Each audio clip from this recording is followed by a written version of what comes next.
खुलुमबाय स्टुडियाव दं आं उदांस्रि मोसाहारि। बासबारि रंजालि बैसागु फोरबो फालिथाय आफादा बासबारि गोजौसिन फरायसालिनि गुवार गेलेग्रा फोथाराव खुंगा 10थि रंजालि बैसागु फोरबो फालिदों। गुबुन गुबुन जायगाफोराव फालिनाय बायदिनो क'क्राझार जिल्ला बतझर हालामनि बासबारियावबो रंजालि बैसागुखौ रंजा बाजा गाजा गोमजायै खुंनाय जादों।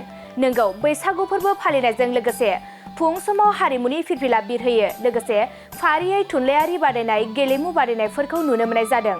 लोगोसे मोनसे मेहेरगोनां बैसागु बोथोरखौ लानानै सावरायमेलबो लानाय जादों।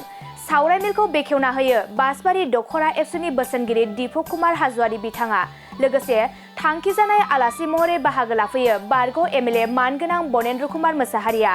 बेजों लोगोसे बाहागो लाबावो साहित्य एकाडेमि बान्था मोनगिरि अम्बिकागिरि हाज'वारिजों लोगोसे गोबां मेलेमजिबि समाजारि सुबुंफोरा लोगोसे रायजो राजाफोराबो बाहागो लानानै मेहेरगोनां खालामफैयो।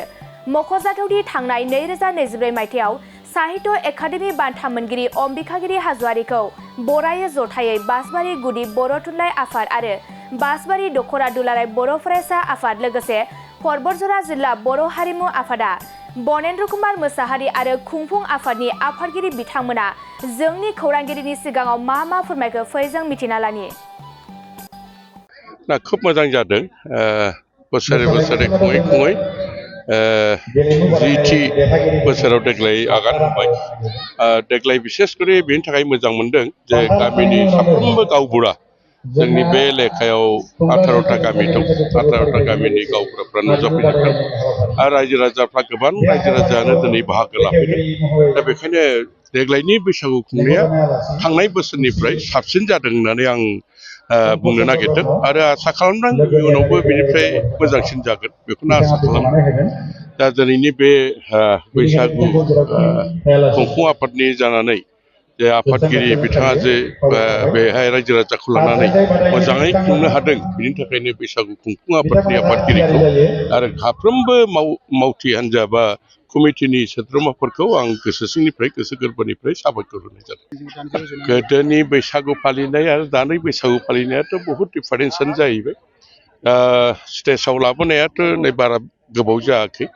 मथा मथि दुलाराय बर' फरायसा आफादनिफ्राय नाजानानै आं नुनो मोनदों जे बिथांमोननि नाजानायावनो दिनैहाय जोंनाबो स्टेजाव फैदों।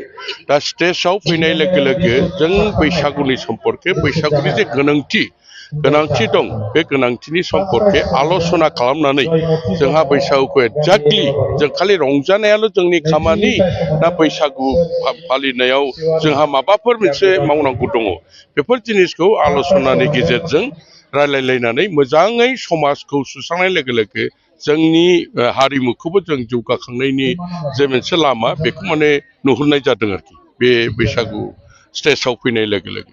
नोंथांमोननि जायगायावनो सासे साहित्य एकाडेमि बान्था मोनदों, बिथांमोना दुंब्रु दुंब्रुयै मा रोखोम गोजोननाय मोनो जायगानि? बेथ' खोब मोजां बाथ्रा। बे जोंहा आंनिनो न'खरनि बादि जायो। आंनि हिन्जाव उषा हाज'वारिनि फंबाय अम्बिकागिरि हाज'वारि नै बावैसो साहित्य एकाडेमि मोनदों। दा बेखौ लानानै जोंनि बतझर तथा बासबारि ओनसोलनि रायजो राजाफ्रा खोब मोजां मोनदों।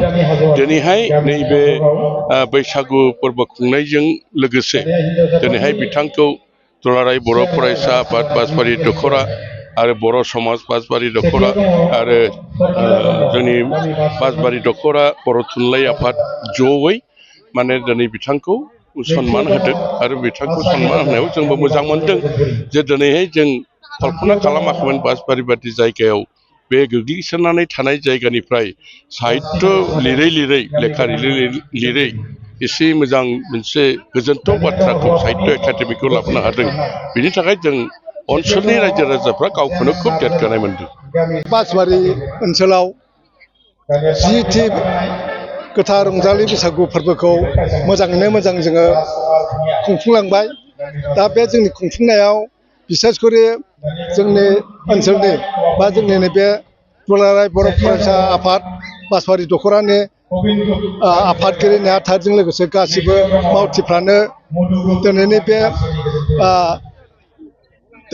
खुंफुंनायखौ बिथांमोनहा गोसो गोथारै मावनानै मोजाङै मोजां फोजोबनो हादों।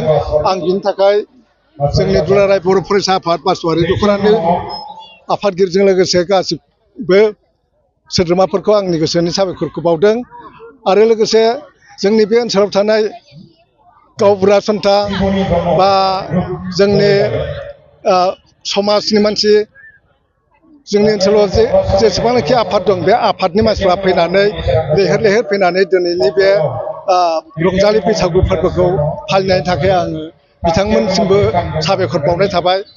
दा आं लुबैयो जाहाथे जोंनि बे रंजालि बैसागु फोरबोआ बोसोरै बोसोर बेबादिनो साबसिननिफ्राय हामसिन जालाङो आरो जोङो जोंनि जे हारिमु बेखौ जोङो गोजौआव दैखांलांनो हायो आं बेखौनो बुङो।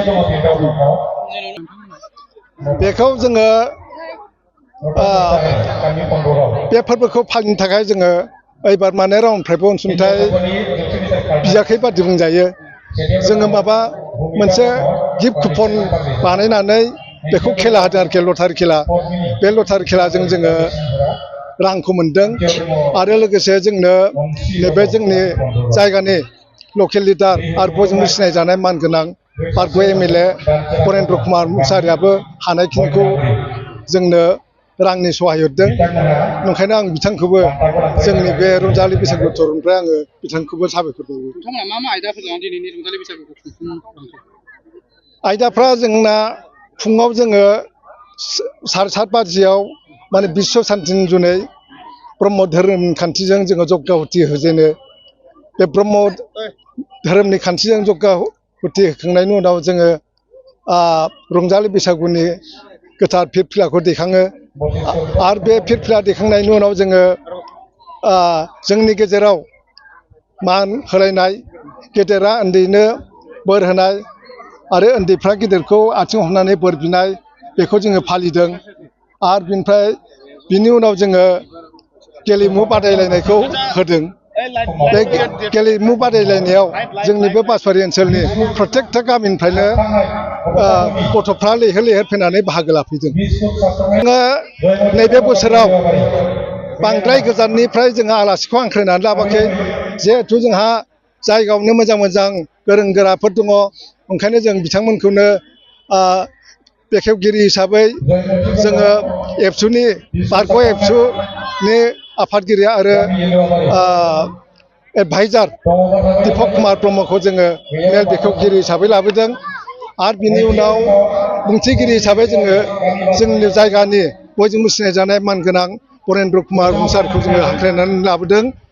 आरो लोगोसे गाहाय आलासि हिसाबै जोङो जोंनि परबतजरा डिस्ट्रिक्टनि बर' थुनलाइ आफादनि आफादगिरि आरो बावैसो साहित्य एकाडेमि बान्था मोनगिरि मानगोनां अमिखागिरि हाज'वारिखौ जोङो गाहाय आलासि हिसाबै लाबोदों। बिथांमोनहा गावबा गावनि बिबुंथिनि गेजेरजों बर' हारिया माबादि नैबे रंजालि बैसागुखौ फालिनांगौ आरो माबादि फालिबा जोङो हारिखौ मोजाङै लाखिनो हागोन आरो जोंनि जे हारिमु बेखौ जोङो बोरैबा फुवारनो हागोन, गोजौआव दैखांलांनो हागोन, बेनि सोमोन्दै बिथांमोनहा गुवारै बेखेवनानै होलांदों। गोजोनथाव खौरां, बाजास्पाइक लानो गोसो गुदुं सुबुंफोरनि थाखाय गोजोनथाव खौरां। क'क्राझार सहराव थानाय दावहारु अट' एजेन्सिया 27 मार्चनिफ्राय 30 एप्रिलसिम बिहु एन्ड ईद धामाका अफार आरो एक्सचेन्ज मेलानि गोबां खाबुफोर होगासिनो दं। दावहारु अट' एजेन्सिनिफ्राय बायगिरि बिथांमोना 7,999 राङावनो लवेस्ट डाउन पेमेन्ट होनानै बाजास्पाइक लानो हागोन। दावहारु अट' एजेन्सि श'रुमजों लोगोसे कारिगाव फेस्टिभ आउटलेट आरो दतमा फेस्टिभ आउटलेट आरो भटगाव फेस्टिभ आउटलेट ब्रान्च श'रुमाव होबाय थानाय बिहु एन्ड ईद धामाका अफार आरो एक्सचेन्ज मेलायाव फैनानै नोंथांनि लुबैनाय बाजाजनि बाइकखौ लांफैनो हागोन। बाजाजनि बाइक सालायनो मोजां मोनग्रा रायजो राजाफोरनि थाखाय दावहारु अट' एजेन्सि श'रुमा बेनि अनगायैबो गोबां मोजां अफार लाबोदों। बेफोर अफारफ्रानो जाबाय जेरै helmet free, 2 litre petrol free आरो गासैबो मडेलनि एक्सचेन्ज खाबुआ एभाइलेबल जागोन। आरोबाव गुबुन मोनसे मोजां खाबुआ जादों 500 रां होग्रोनानै गोसोबादि बाइकखौ नोंथाङा आवगायना दोननो हागोन। गोबां बाथ्रा मिथिबावनो थाखाय 60000399878822018193 जानबुं नाम्बारनि गेजेरजों खौरां लाहरनो हागोन।